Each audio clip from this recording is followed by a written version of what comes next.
All right, everybody. Hope you're all doing well. So I am actively working right now on building the cabinets for my little trailer build here. And I wanted to show you what technique I'm doing. Now, for those that, which I assume most of you regularly watch my channel, you guys probably know that I always stress this, that there's multiple ways to skin a cat. And what I mean by that is there's multiple ways to build cabinets. I'm going to show you the reason or the method that I choose to use, and I'll talk about a couple reasons, but I'm not even necessarily saying that's the best or the worst or whatever. I obviously use it because I have my own reasons, but just like my channel as a whole, this is free information. It's meant to be more inspirational than necessarily a step-by-step guide, so to speak. So anyways, I'm going to show you, as it stands right now, I've got my cabinets kind of in 3 stages, so it'll be a good time to talk about them, and we'll go from there. So let's jump in the camper, look what I've gotten done, and I'll show you where I'm going. All right, let's go wide angle here, and you guys can see mid-construction. So let me show you what I have done, and we'll go from there. So this is obviously the back of the camper. That's the rear door there. So this main cabinet right here, and again, this is not fully completed. This is still mid-construction, but it's a great time to look at it. The bottom will be storage for my little porta potty. Up here, I'll show you, this is what with the front access point. Up here, though, is going to be just generic storage, pretty large, as you guys can see. Now, you guys see no top on this. I've got thanks to a good friend of mine, I've got a whole bunch of walnut. So I'm going to, a little bit later, rip that walnut down and plane it down to 1/2 inch thick. And there'll be a walnut countertop there. And then this little section here, again, this top portion here is open, but there will be a little narrow countertop on top of there. This area right here is going to be basically just cubby storage. I will likely not put a door on it. If I find things, this is pretty deep, as you guys can see right here. It's about 5 inches deep. If I find stuff bounces out of here, I'll put a little bungee on here. But basically, we've got 4 compartments for just like little storage. I personally find, maybe I don't want all of my cabinets to be open like that, but I personally find for just practicality, I like these open cabinets, especially stuff that's kind of small like this, because it just makes it easy to stow things in there. All right. So, and just for the context, I am sitting on the bed right now. Over here in this corner, this is a set of cabinets that are at a little bit less of a stage of construction.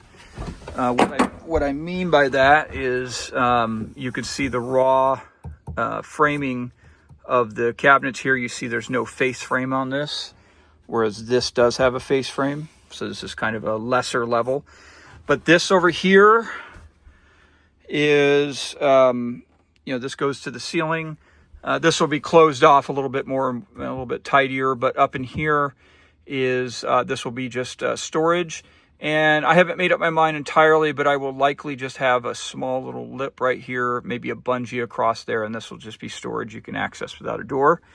So I used a refrigerator in here that I normally don't use. It's, I don't know what you call this, but it's kind of, I call it like a college dorm style refrigerator. This is a DC compressor though, so this actually can only be run off a DC. It's not, I don't have it wired up right now, but I had this, I've had it for a long time.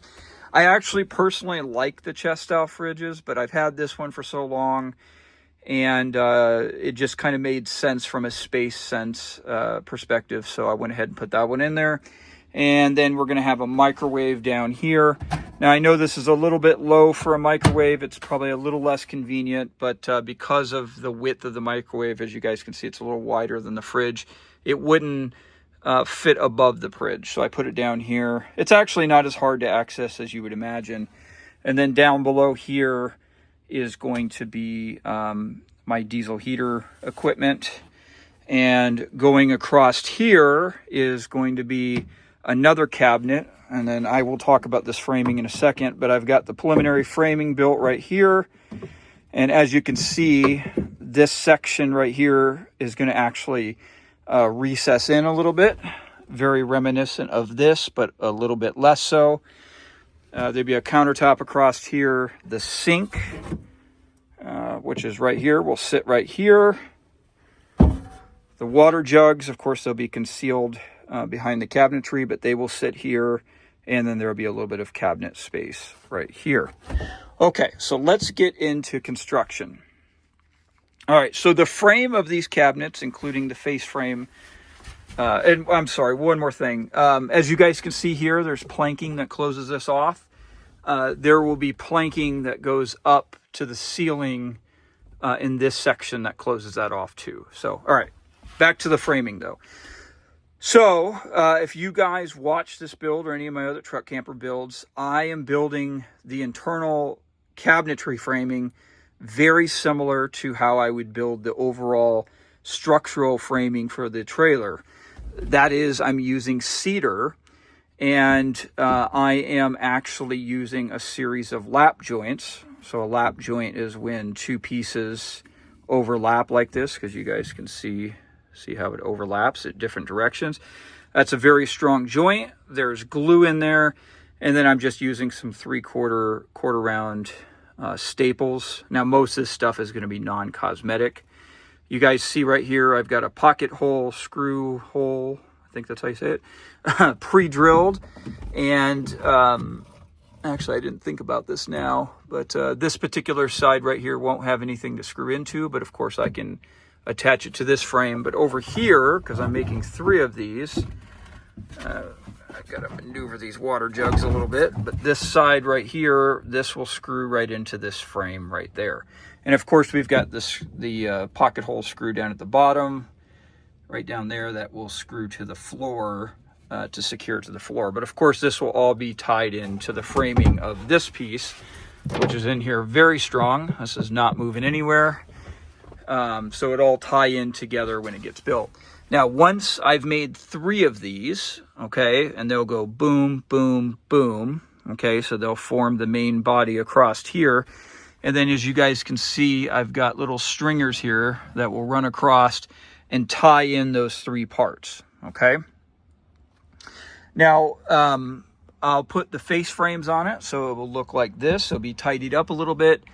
Like I said, this will be open down there because I want to have utility access to the diesel heater equipment. I will have a door that pulls off, kind of like if you guys looked at my van build, I used doors that you can actually just pull off. And that will be mostly cosmetic because obviously I won't be accessing my diesel heater a bunch. And then I haven't made up my mind entirely, but down here at the bottom, I'll probably do something similar. Now, as you guys can see, I just have these sitting here, but the 2 main water tanks for the sink, which will be here, will be mounted right in here. These will be enclosed within the cabinet space, but there'll be a little door or something that you can open up to pull these out when you need to refill them. Now, right now, the fridge and the micro are not mounted in here permanently. But what I did is, so this top up here, you can see I drilled a hole in this, and this is made so that I can lift these off, okay? And you can see how I did an inner rim that was just a little bit shorter there. That way, when these pieces of plywood sit, they sit flush with that. There is a piece of wood like that down here and here, so the bottom of each of these. Now, I did not permanently affix these, and I put the little holes so they can be lifted off. And what that will allow is when I permanently affix the refrigerator, I'll start down at the micro, but this up here at the top of the fridge is more convenient, and I'll show you. To hold these in place, I'll put some Velcro hook and loop at the bottom of it, but then I'll actually take a wedge, see this little space here, and wedge it underneath here so that the fridge, and then of course I'll do the microwave first, will actually be pressed down into the framing and wedged in place.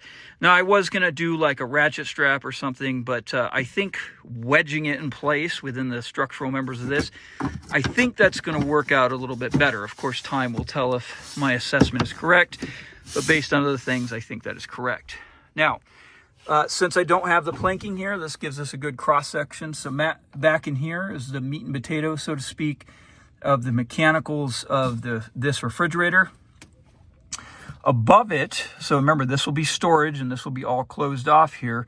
I left this little gap and I put this piece of wood here, so when I'm putting stuff in here, I kind of know where to stop. But I'm going to leave this gap open because I need to make sure that this fridge has plenty of ventilation back there. I'm going to play it by ear as to see if that ventilation provided by that top section there is going to be sufficient. If it's not, I might put a heat switch or a thermo switch where I'll put the sensor down in there and I'll hook it up to like a little computer fan, and it'll kick on automatically if the temperature back there reaches a certain degree, and I'll have it vent out into, probably into the main compartment here of the camper to make sure that fridge is running efficiently and the evaporator back there, or I'm sorry, the condenser back there is staying, getting enough airflow to dissipate the heat from the refrigerator appropriately. So comments I get all the time from people who saw how I built the framing is, this is very time consuming, and it is. It's strong. And what I found though is once you kind of figure out the configuration, so for this one I calculated the height to this little step right here, and then I calculated the top height here. This was all of the individual pieces I had to make.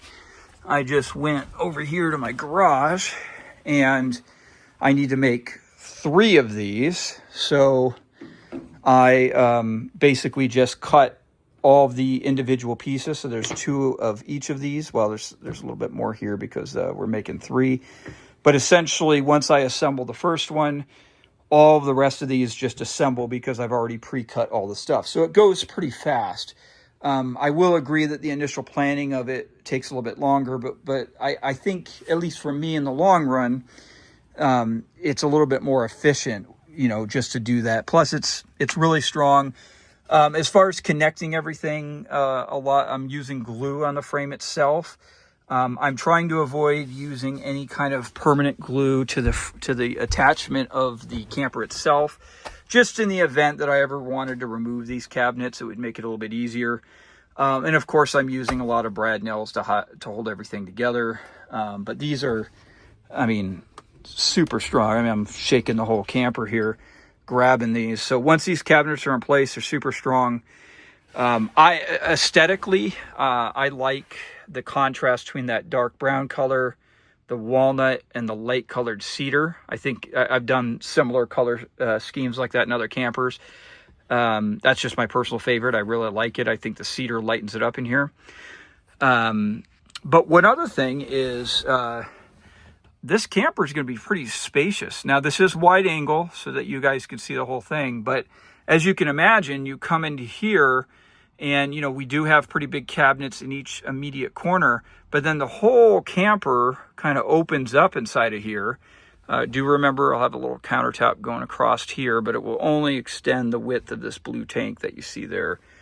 So when you're sitting in this camper, it gives you a lot of space. Now, as far as like a little countertop to work from, I kind of have 2 that are immediately adjacent to the seating area. Obviously, I have one here and I'll have one here. But what I'm going to do here is there'll be some walnut trim that runs down there. I'm using hardwood to allow for a really strong mounting area. And then just like this table out here, I'll use these same hardware pieces, but I'll flip them upside down. And I'll have a cedar countertop that will, in a closed position, will snap down in place like this. And when I want to use it, it will snap up like this. I haven't made up my mind, but I'll probably have it stick out about 15 inches or so. And then this just happens to line up perfectly with the height of the seat here.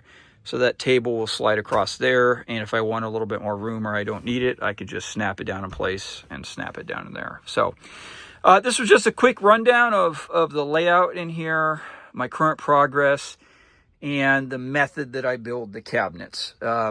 So essentially, I'm building the cabinets in place in the camper, and I'm building them into the wall, and I'm using the wall surface as the backs. A person could build the cabinets freestanding and install them in the camper, kind of like you would see in a house. That's fine. I don't do it just because it adds a little extra material And particularly on campers like this with the curved roofs and everything, you know, it makes it a little bit harder to measure all that out beforehand and not make a mistake when you put it in here. When you build the cabinets in place, it gives you a little bit more flexibility in that sense, or at least that's my experience. And you know, whether it's longer or not, for me, and I assume a lot of you, the build itself is therapeutic. It's enjoyable. And I really like, even though it sounds like a very simple thing, I like building the cabinets and kind of figuring out, you know, what is it going to look like in my mind, and then, you know, figuring out all of the cuts and trying to put it all together. I don't know. I just appreciate and enjoy that iterative process of doing that. So anyways, guys, I hope this was helpful and I hope you're all doing well. I'll talk to you guys later.